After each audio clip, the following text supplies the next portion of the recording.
Hi, hello guys, welcome to CodeBinix commercial. So நம்ம இந்த வீடியோல என்ன பார்க்க போறோம் அப்படினு பார்த்தீங்கன்னா 2 simple tricks to save money அத தான் பார்க்க போறோம். So இந்த ரெண்டு ட்ரிக்ஸ் வந்து ரொம்ப இன்ட்ரஸ்டிங்காவும் as well as உங்களுக்கு ப்ராஃபிட் கொடுக்கக்கூடியதா தான் இருக்க போகுது. and நீங்க இந்த வீடியோவை ஃபுல்லா பாத்தீங்கன்னா அது உங்களுக்கு புரியும். So வீடியோக்குள்ள போறதுக்கு முன்னாடி நம்மளுடைய சேனலுக்கு சப்ஸ்கிரைப் பண்ணிட்டு பக்கத்துல இருக்க பெல் ஐகானை லைட்டா பிரஸ் பண்ணிடுங்க. So வாங்க நம்ம சேனலுக்குள்ள வீடியோக்குள்ளார போலாம். ஸோ நம்ம இந்த காலகட்டத்தில் நம்மளுடைய டிகிரி முடிச்சக்கப்புறம் நம்மளுக்கு ஒரு வேலை கிடைக்கிறதுங்கிறதே ரொம்ப பெரிய டாஸ்காக இருக்கு. அது ஒரு கின்னஸ் ரெக்கார்ட் பிரேக் பண்ற அளவுக்கு பெரிய டாஸ்காக இருக்கு. ஸோ அதே மீறி நம்மளுக்கு ஒரு வேலை கிடைச்சிச்சுன்னு வச்சுக்கோங்களேன், நம்மளுக்கு கிடைக்கிற சேலரியில நம்மளோட பட்ஜெட்குள்ளார நம்ம லிவிங்ஸை டெய்லி டே டு டே லைஃப்க்கு தேவையான எக்ஸ்பென்சஸ் செலவு பண்றதே ரொம்ப பெரிய டாஸ்காக இருக்கும்போது இதுல சேவிங் பத்தி யோசிக்கிறதெல்லாம் நிறைய பேருக்கு அது கனவாவே இருக்கு. பட் அப்படி இருக்கிறவங்களுக்கு தான் இந்த வீடியோ. நீங்க என்ன பண்ணாலும் பரவாயில்ல, பட் அதுலயே நம்ம நம்மளுடைய செட்டில்மெண்ட், அதாவது நம்மளுடைய லைஃபை செட்டில் ஆகிறதுக்கு நம்ம சேவ் பண்ணலாம். அது எப்படிங்கறத நான் இந்த வீடியோல சொல்ல போறேன். ஸோ அது வாங்க பார்க்கலாம். ஸோ இதுக்கு ஃபர்ஸ்ட் ட்ரிக் என்ன அப்படின்னு கேட்டீங்கன்னா, பிளான் பண்ணாம பண்ண எப்படிங்க. ஸோ பிளானிங் தான் நம்மளுடைய ஃபர்ஸ்ட் ட்ரிக்கா இருக்க போகுது. ஸோ அது எப்படி பண்றோம் அப்படிங்கிறது தான் இப்போ இருக்கிற ஒரு இது. பிளான் பண்றோம் அப்படிங்கிறது எல்லாத்துக்கும் தெரியும், ஆனா அது எப்படி பண்றோம் அதுதான் நம்ம பிளான் பண்றது ஒரு சக்சஸ்க்கு போய் ஆகணும். ஸோ அந்த மாதிரியான பிளானிங் தான் இது. அதுக்கு ரெண்டு விஷயம் தாங்க உங்களுக்கு தேவை. ஒரு பாக்கெட் சைஸ் நோட் புக்கும் ஒரு லாங் சைஸ் நோட் புக்கும் தான் தேவை. ஸோ இது நீங்க கேள்விப்பட்ட நிறைய வீடியோஸ்ல கேள்விப்பட்டிருப்பீங்க, பட் இது ரொம்ப கொஞ்சம் டிஃப்ரெண்டா இருக்க போகுது. அதாவது ஒரு பாக்கெட் சைஸ் நோட் புக்ல நீங்க என்ன பண்றீங்க, லெஃப்ட் சைட்ல உங்களுடைய இன்கம் எழுத போறீங்க. அதாவது உங்களுக்கு ஏதாவது ரெண்ட் வரதா இருந்தா ரெண்டல் இன்கம், சேலரிஸ், இல்ல நீங்க ஏதோ ஒரு ப்ராடக்ட்டை நீங்க விற்கிறீங்க அப்படின்னா அது மூலமா வர இன்கம். ஸோ சைட் பிசினஸ் பண்றீங்க, இல்ல பார்ட் டைம் ஜாப் பண்றீங்கன்னா அது மூலமா வர எல்லா இன்கமே ஒரு ஓவரால் லெஃப்ட் சைட்ல நீங்க எழுதி வச்சிடுறீங்க.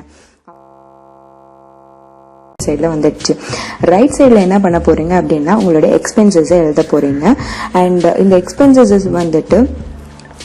எப்படி நீங்க செலவு பண்ண போறீங்க அப்படிங்கறத தான் இருக்கிறது செகண்ட் ட்ரிக். ஸோ இந்த செகண்ட் ட்ரிக் பாத்தீங்க அப்படின்னா ரொம்ப சுவாரஸ்யமாகவும் யூஸ்ஃபுல்லாகவும் இருக்க போகுது. ஸோ நம்மளுடைய இந்த வீடியோடைய மெயின் பார்ட்டே இதுதான். அதாவது நம்ம ட்ரிக், அதாவது செகண்ட் ட்ரிக் நம்ம யூஸ் பண்ண போறோம். அண்ட் ஃபர்ஸ்ட் ட்ரிக்கை விட இது ரொம்ப முக்கியமானது நான் சொல்வேன்.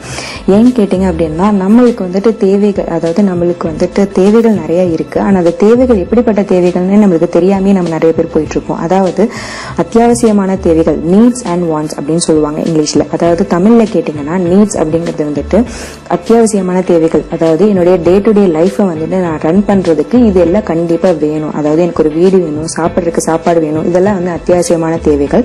இதெல்லாம் நம்மளால இது இல்லாம நம்மளால வாழ முடியாது. அதே வாண்ட்ஸ் அப்படின்னு பாத்தீங்க அப்படின்னா அத்தியாவசியமான தேவைகள் கிடையாது, எனக்கு விருப்பமான ஒரு விஷயம். பட் அது இல்லாம நான் அது இல்லாமனாலும் நான் வாழ முடியும், என்னோட லைஃப் நல்லா லீட் பண்ண முடியும் அப்படிங்கறத தான் வாண்ட்ஸ் அப்படின்னு சொல்றோம்.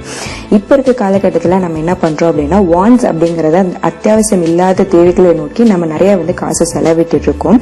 அதனாலதான் நம்மளுக்கு சேவ் பண்ண முடியாத ஒரு நிலைமைக்கு நம்ம ஆளாயிடுறோம். சோ இதுதான் முக்கியமான விஷயம். நம்மளுடைய தேவைகள் அத்தியாவசியமானதா இல்ல அத்தியாவசியமா இல்லாத அப்படிங்கறத நம்ம ஃபர்ஸ்ட் தெரிஞ்சுக்கணும். சோ நம்மளுடைய செகண்ட் எக்ஸ்பென்ஸ்ங்கிற பேஜ்ல என்ன பண்றோம் அப்படின்னா ரெண்டு காலமா பிரிக்கிறோம். அதாவது நீட்ஸ் ஒரு காலமாவும் வாண்ட்ஸ் ஒரு காலமாவும் பிரிக்கிறோம். இப்போ நம்மளுடைய ஓவரால் இன்கம் ஒரு 100% வச்சுக்கோங்களேன். சோ இந்த 100%ல நான் 65% நான் நீட்ஸ்க்கு கொடுத்துட்றேன். அதாவது அத்தியாவசியமான விஷயங்களுக்கு நீட்ஸ் அப்படிங்கிற ஒரு விஷயத்துக்கு கொடுத்துட்றேன். பிகாஸ் நான் சேவ் பண்றேன்னு சொல்லிட்டு என்னுடைய ஃபுல் நீட்ஸ் எல்லாம் நான் கம்மி பண்ணும் போது நான் 1 மாசம் கம்மி பண்ணுவேன், 2 மாசம் கம்மி பண்ணுவேன். இதே கண்டினியூஸா ஆகும்போது என்ன ஆகும்னா நம்மளுக்கு அது ரொம்ப ஸ்ட்ரெஸ் ஆயிடும். அண்ட் 4th மந்த் நம்ம என்ன பண்ணுவோம்னா மொத்தமா எல்லா காசையும் கொண்டு போய் நம்ம செலவு பண்ணிட்டு வந்துடுவோம். ஸோ இதுதான் நிறைய பேருக்கு இருக்கிற ஒரு இஷ்யூ. ஏன்னா யாருமே சேவ் பண்ண ஸ்டார்ட் பண்ணாம கிடையாது.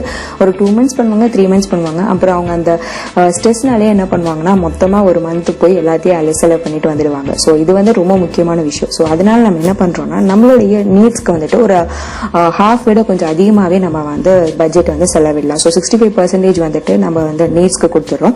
மீதி 45% நம்ம வாண்ட்ஸ்க்கு கொடுத்துறோம். அண்ட் அந்த வாண்ட்ஸ்லயே நம்ம ஒரு சில பெர்சன்டேஜை நம்ம டிவைட் பண்ணதான் போறோம். ஸோ கரெக்டா பாருங்க.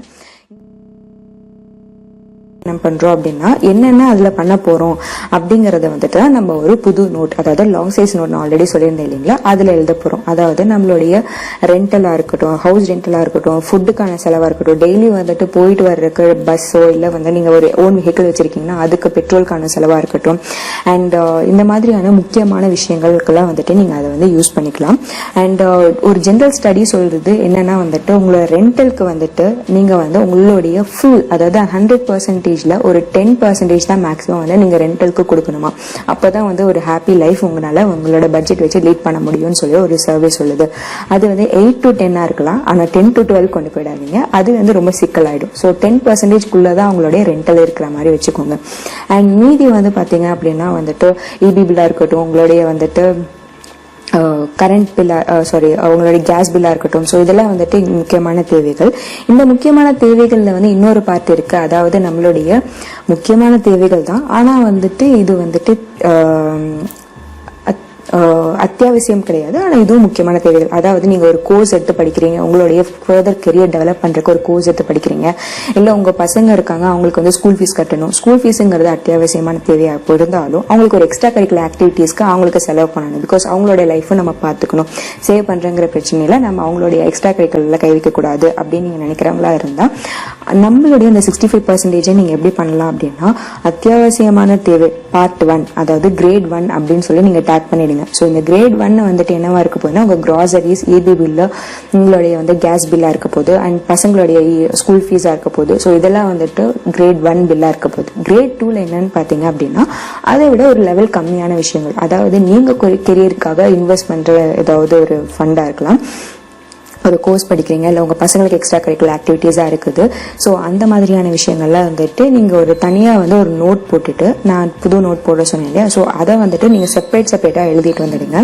ஸோ அப்படி செப்பரேட்டா எழுதிட்டு வரனால எதுக்கு அதை தனித்தனியா எழுதணும், நான் பாக்கெட் டைரியிலேயே எழுதலாமேன்னு கேட்டா, இது செப்பரேட்டா பண்ணா நம்ம வந்து எந்த பார்ட்ல வந்து இப்போ கிராசரிஸ்ல எல்லாம் வந்துட்டு நம்ம வந்து சிக்கனமா கரெக்டா நம்ம வந்து செலவு பண்ணா நம்மளுக்கு வந்து நம்ம பட்ஜெட்குள்ள முடியும். நம்ம வந்து தேவையில்லாம வேஸ்ட் பண்ணிட்டு இருக்கோம். ஸோ அப்படிங்கும் போது நம்மளுக்கு எப்போ அது தெரியும்னா நம்ம பட்ஜெட்ல அது இடிக்கும் போது தான் தெரியும். ஸோ அதுக்கு தான் நம்ம தனித்தனியா எழுத சொல்றோம். ஸோ தனித்தனியா நீங்க எழுதிட்டீங்கன்னா எந்த பார்ட்ல உங்களுக்கு வந்து சேவ் ஆகும் அப்படிங்கறத தெரிஞ்சு அண்ட் ஃபர்தர் நெக்ஸ்ட் மந்த் நீங்க அதை கரெக்ட் பண்ணிக்கிறதுக்கு யூஸ் ஆகும். நெக்ஸ்ட் இருக்கிறது வாண்ட்ஸ். ஸோ இதெல்லாம் வந்து நீ நீட்ஸ்ல போயிடுச்சு. வாண்ட்ஸ், இந்த வாண்ட்ஸை வந்து நான் சொன்ன ரெண்டு பார்ட்டா பிரிக்கிறோம், அதாவது 25:10 பிரிக்கிறோம். ஸோ இந்த 25:10 வந்து நெக்ஸ்ட் 35%, 65 வந்துட்டு நீட்ஸ்க்கு போயிடுச்சு.